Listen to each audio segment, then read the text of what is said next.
Hi everyone, my name is Tyler and I'm the owner of Laminart Industries and got another video today. I was talking to a few photographers recently and we were talking about some good information that I wanted to pass along and share to everyone. And for those who know me, hello, and for those who don't, as I said, my name is Tyler. I'm the owner of Laminart Industries, the print lab.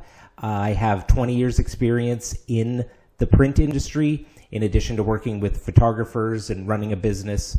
So some of the information in this video is definitely going to be skewed and a bit biased because I'm the owner of a print lab, but I think that the information is still true and correct even with the bias removed. So what I was talking to a few photographers about recently was doing digitals only versus digitals and albums, digitals and wall art, digitals and products, essentially. So especially with trying to create value in the market today and trying to create things that clients would potentially want, I think with doing digitals alone, it's a lot quicker. You can do a lot of things more in-house in terms of editing and streamlining your projects and everything.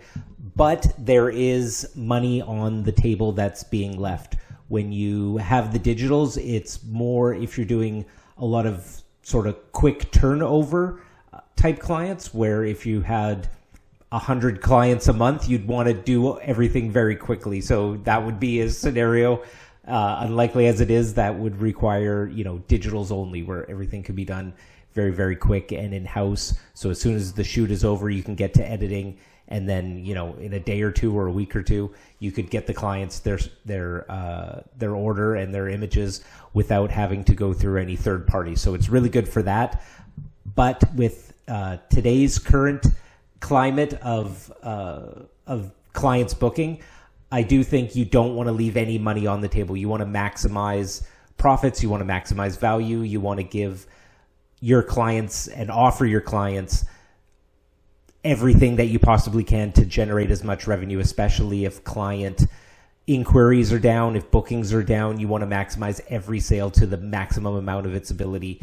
And having wall art products or having any type of product really helps with that. And the one nice thing about having a product like wall art, like metal prints or canvas prints, mounted photo blocks, some of the items that we offer or other labs offer, is it's really great for having clients come back. So if you're doing a special or you're running a promo from people who have previously done a photo shoot with you, you can really get them back by having sold them an album or a piece of wall art, because people really like matchy things. People want consistency in that way. So if you offer them a discounted package of something they got a year ago, 2 years ago, 5 years ago, they're more likely to come back to you if you're offering something unique and exclusive in terms of a product. Like, for example, our aluminum luxury mounts. It's a product we invented, so we're the only lab that offers them,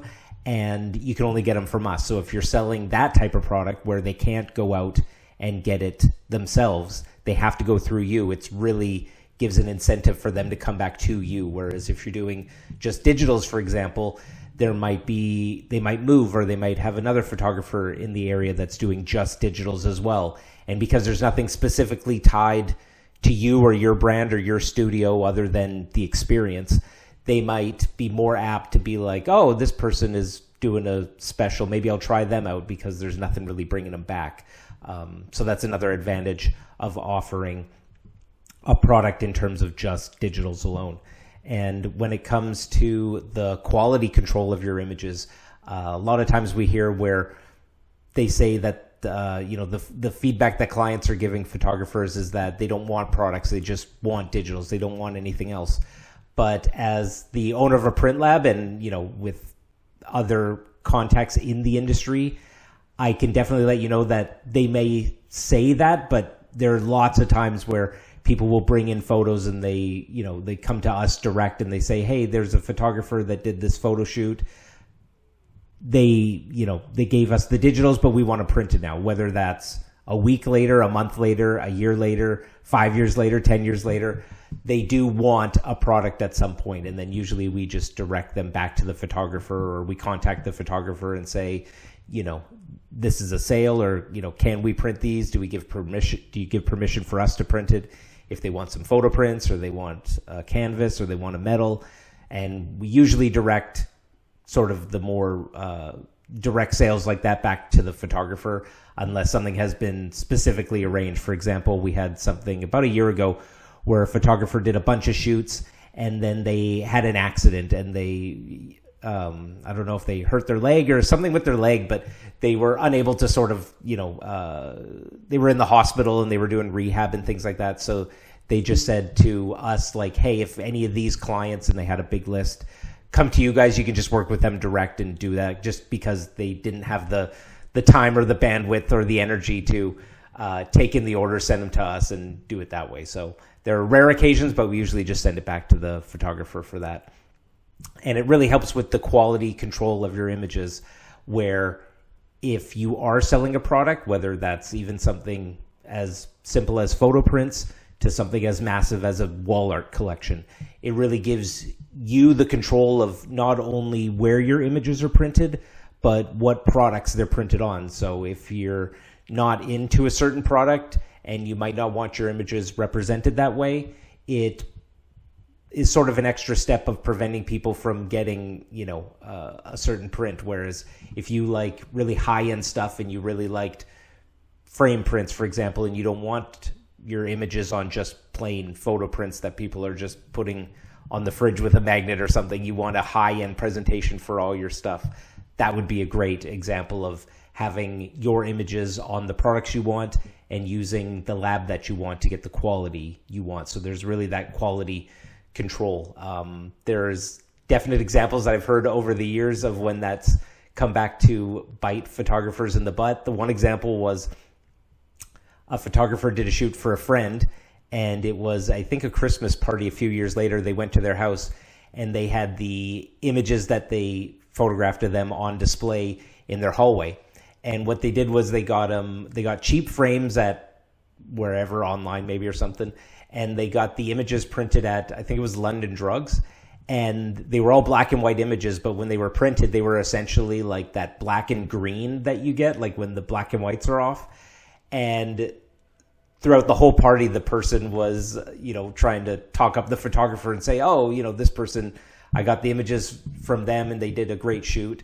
But the person was quite embarrassed because of the quality of the prints, where it wasn't indicative of their brand and what they were doing. So after the party, they told them to, take them down and they'd get them reprinted for them. And they did. But that was, definitely a scenario where if they would have supplied them with the prints that they had, it wouldn't have been such an embarrassing thing in front of people, where you're kind of like, those are my images, but not the prints that I did. So, and then always it's nice with printing where you have the printing equals value, I think, in the minds of clients, where I'm sure a lot of photographers have had that conversation with clients out there where it's,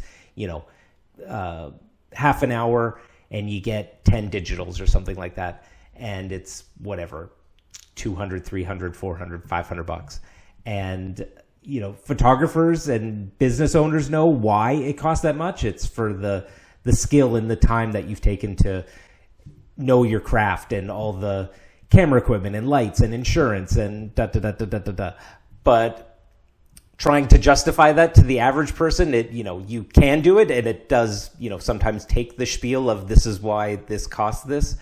But if you can sort of mitigate those conversations a bit, where it's like, hey, you're getting this, and a metal print. You're getting this, you're getting the digitals and a mounted photo block, or you're getting a tangible piece that they can take home with them. That usually makes it a little bit of an easier pill to swallow, or more of an understandable pill to swallow. Whereas, sometimes clients, they hear the numbers and it's kind of a turnoff in that way. So there's quite a few advantages to having products in addition to just the digital. So hopefully this helps, and a few little stories and little tidbits that I have experience with from talking to lots of different photographers in lots of different regions of Canada and the US. So if there's any other things that we can do to help out. If there's any other questions, you can always contact us at info@laminartindustries.com. So that was this video. We still got a few more in the works, and hope everyone enjoyed it, and hope it leads to a little bit higher sales for everyone. So thanks.